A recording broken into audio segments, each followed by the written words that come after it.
नमस्कार, सत श्री अकाल, गुड मॉर्निंग। आप देख रहे हैं GHM क्लासेस। मैं हूं आपका घनेंद्र मंडल सर। मैंने आपको पिछले वीडियो में पढ़ाया था कि एक्टिव वॉइस और पैसिव वॉइस को कैसे पहचाना जाता है। वर्ब के बेस पर हम लोगों ने पढ़ा था कि एक्टिव वॉइस और पैसिव वॉइस में क्या अंतर है। एक्टिव वॉइस में सेंटेंस के सेंस में लेफ्ट से राइट मोशन होता है, सेंस का मोशन लेफ्ट से राइट होता है, और पैसिव वॉइस में सेंटेंस का सेंस राइट से लेफ्ट होता है। इस दोनों अंतर को हमने देखा था। आज इस वीडियो में आप देखेंगे कि एक्टिव वॉइस से पैसिव वॉइस में कैसे चेंज करते हैं और इसका कैसे आप यूज करेंगे। आप अपने सेंटेंस में कैसे यूज करेंगे, जब कभी आपको जरूरत पड़ेगी लिखने का तो आप कैसे करेंगे, और कॉम्पिटिटिव एग्जामिनेशन के क्वेश्चंस को करने में किन बातों को ध्यान दिया जाता है, तरीके से आप इसमें समझाया गया है। आपकी अपनी भाषा में समझाया गया है। जिस परिवेश में आप रहते हैं उसी परिवेश से इंग्लिश को आपको समझाया गया है। आप इस वीडियो को देखें और इसे लाभ उठावे और क्वेश्चन जरूर करेंगे। क्वेश्चन करने से लाभ होगा कि आप जो वीडियो देख रहे हैं इस कॉन्सेप्ट को आपके अंदर कितना आत्मसात हो पाया है, आप कितना समझ पाए, किस तरीके से आपको क्वेश्चंस का आंसर बनाना है। आपको किसी भी तरीके की कठिनाई लगे, प्रॉब्लम लगे, कहीं समझ में ना आए या फिर कोई त्रुटि आपको लगे, कमी लगे, आप जरूर कमेंट में हमें लिखेंगे। हम उसे सुधार करने की कोशिश करेंगे और आपको विशेष से विशेष लाभ देने की कोशिश करेंगे। तो चलिए हम इस वीडियो में देखते हैं एक्टिव वॉइस को पैसिव वॉइस में कैसे बदला जाता है, बहुत ही आसान तरीके से।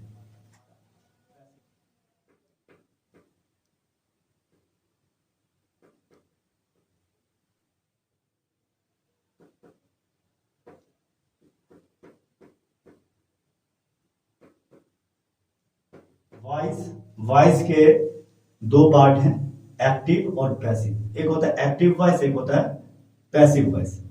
एक्टिव वॉइस में वर्कर ही प्रधान होता है, जो हमारे सेंटेंस का हीरो होता है, जिसमें सब्जेक्ट इंपॉर्टेंट होने के कारण सब्जेक्ट को सबसे पहले लिखा जाता है। जैसे पिछले वीडियो में हमने देखा था कि सब्जेक्ट पहले लिखा होता है एक्टिव वॉइस में। तो एक्टिव वॉइस में सदैव क्या होगा, सब्जेक्ट से सेंटेंस शुरू होगा और यही सब्जेक्ट वर्कर होता है, जो हीरो होता है हमारे सेंटेंस का, एक्टिव वॉइस का।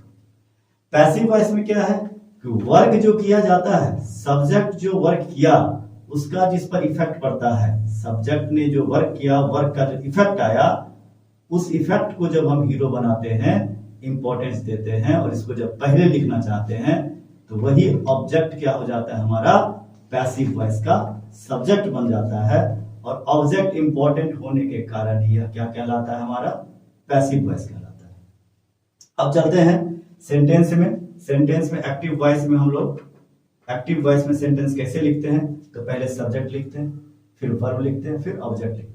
यहाँ वर्ब का कोई भी फॉर्म हो सकता है, इट मींस कि कोई सा भी टेंस यहाँ पर हो, उससे कोई लेना देना नहीं है। यहाँ पर सब्जेक्ट के बाद वर्ब यहाँ आता है और वर्ब के बाद यहाँ ऑब्जेक्ट आता है।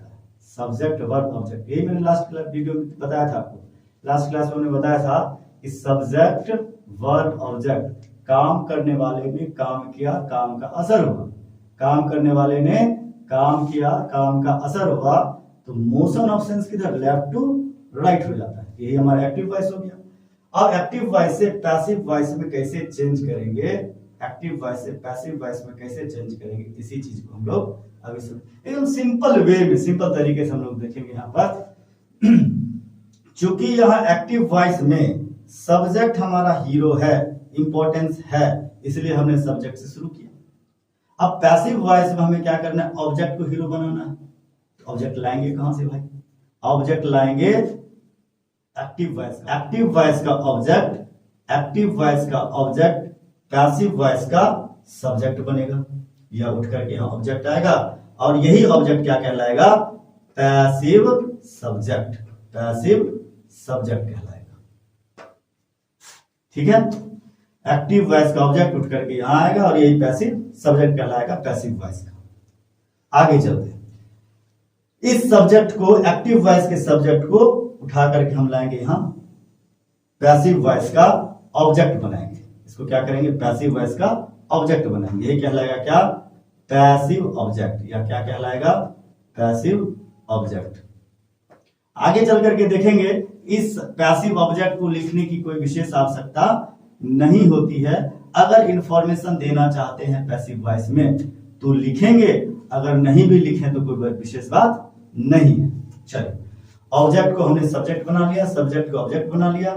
यहां जो वर्ब है, चाहे प्रेजेंट टेंस हो, पास्ट टेंस हो या पास्ट पार्टिसिपल वर्ब हो, ये कोई सा भी वर्ब हो, यहां पर इसको यहां उठा करके जब यहां पर लाएंगे तो यह हमेशा वर्ब का third form means past participle use ही होगा। पास्ट पार्टिसिपल वर्ब यूज होगा।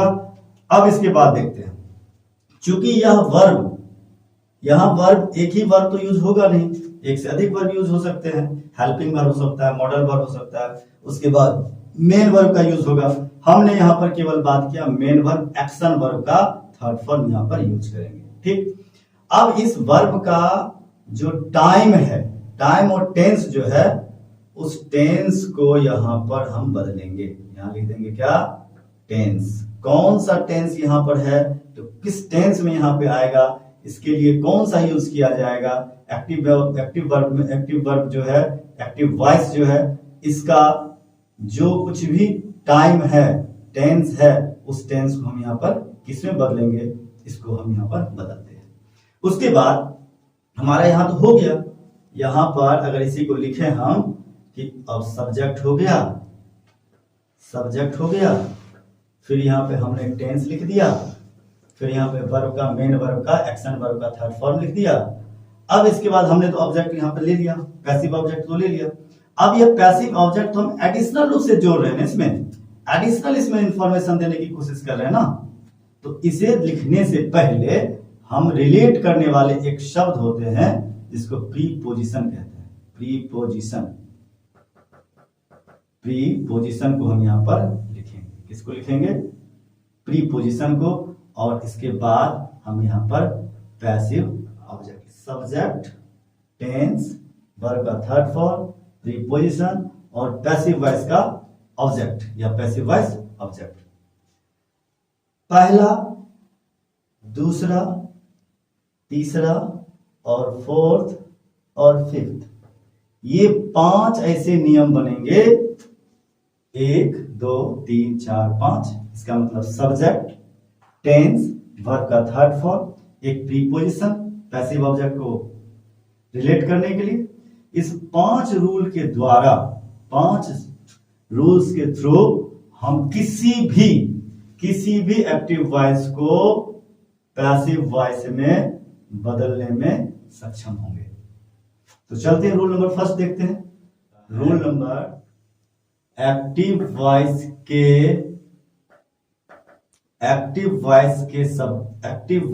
ऑब्जेक्ट को पैसिव वॉइस का सब्जेक्ट बनाना है। तो किन किन बातों को ध्यान देंगे, कैसे देंगे? तो एक बात, पहली बात देखें, इस जगह पर अगर कोई नाउन हो, यदि कोई नाउन हो तो यह भी नाउन ही रह जाना है। और यदि यहां पर ऑब्जेक्ट की जगह पर अगर कोई प्रोनाउन हो तो यहां प्रोनाउन चेंज होगा। प्रोनाउन चेंज क्या होगा? तो ध्यान देना है कि यहां जब भी कोई प्रोनाउन होगा एक्टिव वॉइस में ऑब्जेक्ट की जगह पर, जब प्रोनाउन होगा तो ऑब्जेक्टिव केस में होगा। ये किस में होगा? ऑब्जेक्टिव केस में होगा, क्योंकि ऑब्जेक्ट है तो ऑब्जेक्टिव केस में होगा। और अब यह प्रोनाउन किस में बदल रहा है? यह ऑब्जेक्ट अब सब्जेक्ट बन रहा है। यह ऑब्जेक्ट क्या बन रहा है? सब्जेक्ट बन रहा है। तो यह किस में चेंज हो जाएगा? सब्जेक्टिव केस में। यह चला जाएगा किसमें? सब्जेक्टिव केस में। सब्जेक्टिव केस में चेंज हो जाएगा।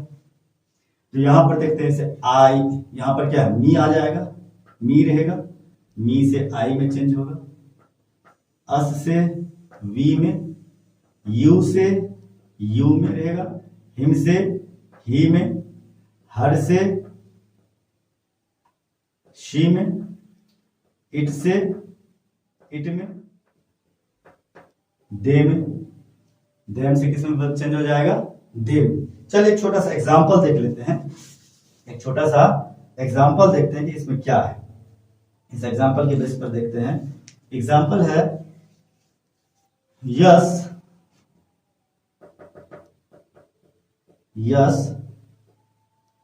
Helps the poor, helps the poor, yes helps the poor. यह जो जनरल रूल हमने रूल नंबर फर्स्ट देखा, अब इसको एक जरा सा एग्जांपल के बेस पर हम थोड़ा सा देखते हैं। यहां यस जो है, यस हमारा सब्जेक्ट है, हेल्प्स जो है यह मेन वर्ब है, और द पुअर क्या हो गया हमारा, ऑब्जेक्ट।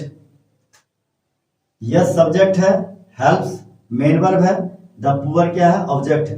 यस मदद करता है गरीबों का, गरीब का मदद कौन करता है, यस। यानी एक्टिव वॉइस में से कैसे चलेगा, यस मदद करता है गरीब का, यश मदद करता है गरीब का, एक्टिव वॉइस ऐसे भी पहचान लेंगे। अब इसको पहचानने के बाद इसको चेंज कैसे करेंगे, तो रूल नंबर फर्स्ट इस स्ट्रक्चर को देखेंगे, इस स्ट्रक्चर को देखेंगे, इस सारे बातों को एक बार ध्यान रखेंगे। और ये बहुत सिंपल सा है कि इस द पुअर को उठा करके हम यहां पर लाएंगे। और द पुअर क्या है, प्रोनाउन है या नाउन है, ये तो नाउन है, नाम है, कॉमन नाउन है। द पुअर को यहां पर उठा करके यहां जब लाएंगे तो क्या होगा, द पुअर ही रह जाएगा, क्योंकि हमने यहां पर देखा है कि नाउन को नाउन में ही बदलना है। अगर ऑब्जेक्ट नाउन होगा तो सब्जेक्ट भी नाउन बनेगा पैसिव वॉइस का।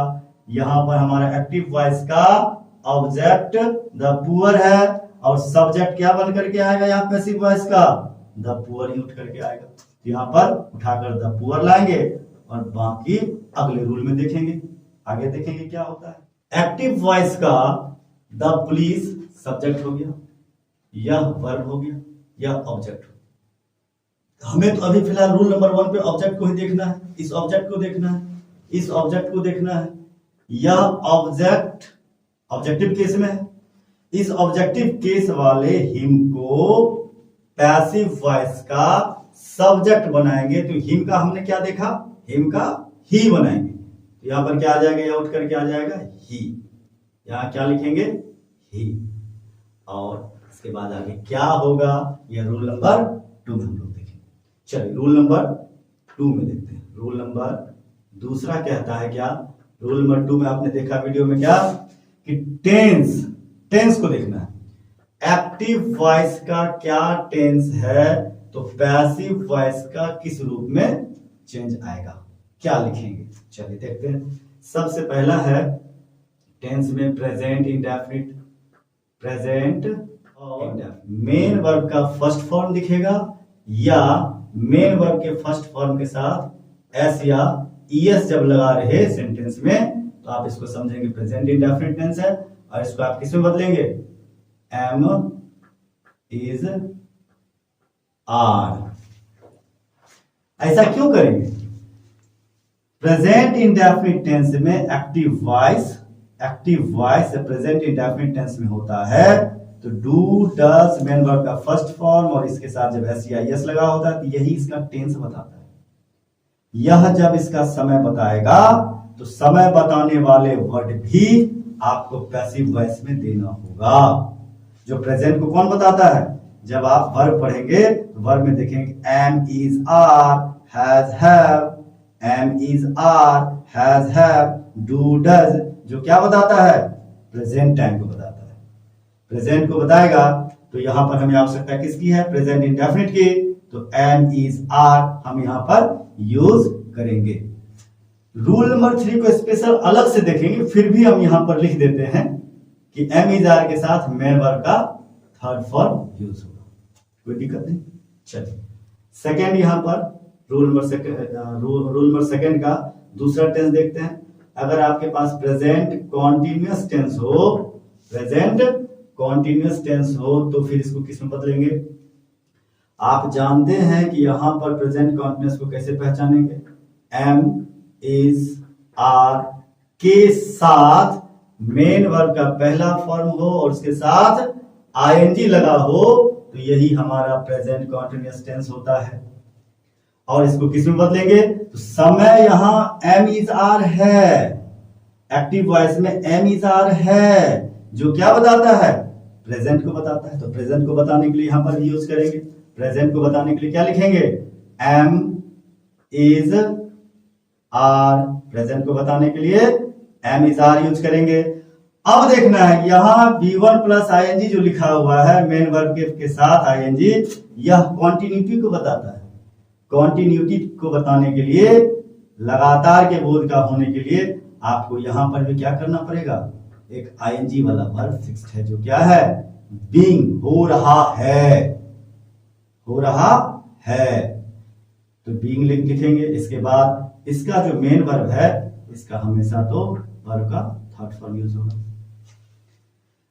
चलिए थर्ड में देखेंगे प्रेजेंट परफेक्ट। प्रेजेंट परफेक्ट में क्या है, प्रेजेंट परफेक्ट को कैसे पहचानते हैं, हैज हैव के साथ मेन वर्ब का थर्ड फॉर्म लिखा हो, मेन वर्ब का थर्ड फॉर्म। एक बड़ा आसान चीज हो गया कि मेन वर्ब का थर्ड फॉर्म यहाँ है ही, यहाँ पर मेन वर्ब का थर्ड फॉर्म लिखना ही है, इसमें कोई तो दिक्कत है ही नहीं। अब समय को बताने के लिए यहाँ पर हैज हैव है तो पैसिव वॉइस में भी क्या करेंगे हैज हैव ही लिखेंगे, हैज और हैव। क्योंकि प्रेजेंट परफेक्ट में कोई काम हो चुका होता है अभी तुरंत तुरंत, तो मेन वर्ब का थर्ड फॉर्म यूज हुआ, तो इसके सेंस को बताने के लिए आप बी होने का सेंस के लिए आप हो चुका है का के लिए क्या करेंगे एक बीन यूज करेंगे। बीन यूज किए जो क्या होता है am is are, was were and been, और मेन वर्ब का थर्ड फॉर्म यहां पर यूज करेंगे। चलिए फोर्थ टेंस क्या है आपका present perfect continuous. Present perfect continuous, present perfect continuous में क्या होता है has have plus been plus main verb के फर्स्ट फॉर्म के साथ आईएनजी। इतना जब लिखा हो प्रेजेंट, कुछ काम हो चुका कुछ काम हो रहा, प्रेजेंट में कुछ काम हो चुका कुछ काम हो रहा, ये टेंस में देखेंगे। यहां पर फिलहाल देखते हैं क्या है कि इसका एक्टिव से पैसिव चेंज नहीं होता, इसका एक्टिव से पैसिव चेंज नहीं करेंगे। तो हमारे पास क्या होगा प्रेजेंट में तीन टेंस का, प्रेजेंट इंडेफिनिट कंटीन्यूअस और परफेक्ट का, हम इस तरह से पैसिव में टेंस को चेंज करते हैं। चलिए आगे देखेंगे इसमें पास्ट का। फिफ्थ हो जाएगा टेंस कौन सा आपका पास्ट इंडेफिनिट। पास्ट इंडेफिनिट हो तो क्या करेंगे, सबसे पहले इसमें होता क्या है, हम कैसे आइडेंटिफाई करेंगे, हाउ कुड वी आइडेंटिफाई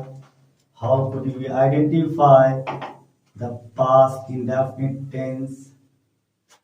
पहला है क्या मेन वर्ब का सेकेंड फॉर्म होगा, या उस टेंस में या किसी टेंस में डिड का यूज किया गया हो तो वह क्या हो जाएगा पास्ट इंडेफिनिट।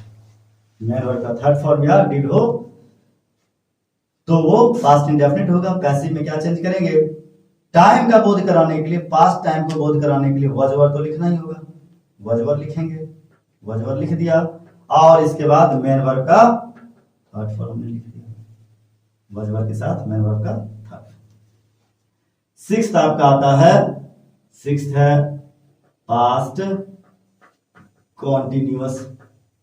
पास्ट कॉन्टिन्यूअस में क्या होगा, ठीक इसी तरीके से यहाँ प्रेजेंट में एमिजार है तो यहाँ पास्ट के लिए वॉज वर हो जाएगा, वॉज वर के साथ मेन वर्ब के फर्स्ट फॉर्म के साथ आईएनजी, मेन वर्ब के फर्स्ट फॉर्म के साथ आईएनजी, तब यह किस में बदलेगा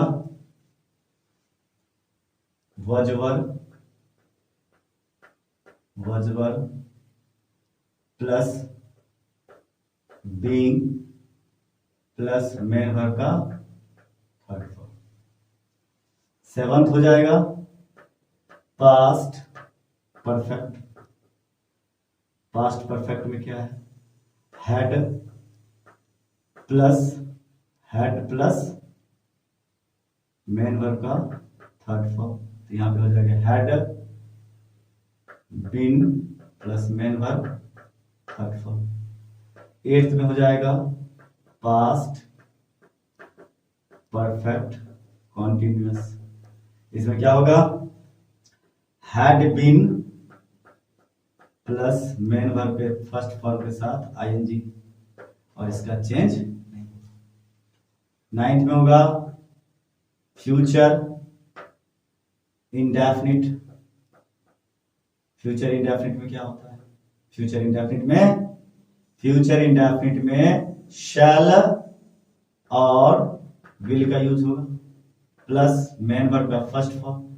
यह चेंज किसमें हो जाएगा, shall will plus be plus main verb का। 10th देखते हैं, 10th हो जाएगा आपका फ्यूचर कॉन्टिन्यूअस। फ्यूचर कॉन्टिन्यूअस में आप देखते हैं कि shall will plus be plus main verb first form ING आप देखते हैं, तो इसको आप चेंज नहीं करेंगे। 11th में फ्यूचर परफेक्ट में shall will plus have plus main verb third form. यह चेंज हो जाएगा किसमें, shall will plus have been plus main verb third. 12 का हो जाएगा आपका future perfect continuous. Future perfect continuous को हम चेंज नहीं करेंगे, जिसको आप पहचानते हैं इस ढंग से, shall will plus have been plus main verb first form ING. इसको आप चेंज नहीं करते। इसके बाद बच जाता है मॉडल वर्ब का। मॉडल वर्ब को कैसे चेंज करेंगे तो उसको भी देखते हैं। आप देख रहे थे ब्रह्मसूत्र एक्टिव वॉइस से पैसिव वॉइस बदलने का वह रूल जिसके द्वारा आप एक्टिव वॉइस को पैसिव वॉइस में बदलेंगे, या यह कहें कि एक्टिव सेंटेंस को पैसिव सेंटेंस में कैसे बदला जाए, इसके लिए कौन सा महा ब्रह्म सूत्र है, उस सूत्र के द्वारा आप एक्टिव से पैसिव में बदल पाएंगे। आपने रूल नंबर 1 देखा, रूल नंबर 2 देखा, रूल नंबर 2 में भी और कुछ थोड़ा सा बचा हुआ है। रूल नंबर 3, 4 और 5, इस 5 ब्रह्म सूत्र के द्वारा आप किसी भी एक्टिव से पैसिव वॉइस को बदलने में सक्षम होंगे। और क्योंकि यह वीडियो लंबा हो रहा था इसलिए हमने इसको समाप्त किया है। नेक्स्ट वीडियो आएगा जिसमें आप पूरा देख पाएंगे, सभी सूत्र इसमें होंगे, सारे रूल्स होंगे। उस रूल्स के द्वारा आप किसी भी एक्टिव वॉइस को पैसिव वॉइस में बदलने में सक्षम हो पाएंगे, बहुत ही बेहतरीन तरीके से आप बदल पाएंगे। एक रिक्वेस्ट है आपसे, आप मेरा रिक्वेस्ट मानेंगे? रिक्वेस्ट यह है, इस वीडियो को बनाने में बहुत मेहनत लगता है, यह तो आप जानते ही होंगे। प्लीज यह वीडियो आपको लाभप्रद जरूर हुआ होगा। प्लीज एंड प्लीज आप इसको लाइक कर लेंगे, सब्सक्राइब कर लेंगे और अपने फ्रेंड्स और जिसे आप बहुत प्रेम करते हो, जिसको चाहते हैं कि वो भी इंग्लिश सीखे, उसको शेयर जरूर कर लीजिएगा। Thank you.